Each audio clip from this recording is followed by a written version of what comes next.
How to turn on blink LED notification on Snapchat. Today, guys, I will show you how to turn on this option. Just follow the video until the end. You go first and you open your Snap.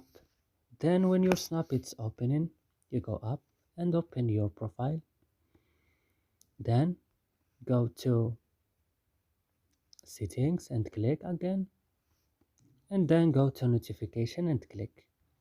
And when you click notification, you go down until you found blink LED, and you will turn on this option by clicking here on this icon like this, and it will work with you. And that's it, guys. I hope this video is useful for you. Don't forget to like and subscribe in our channel. See you next video.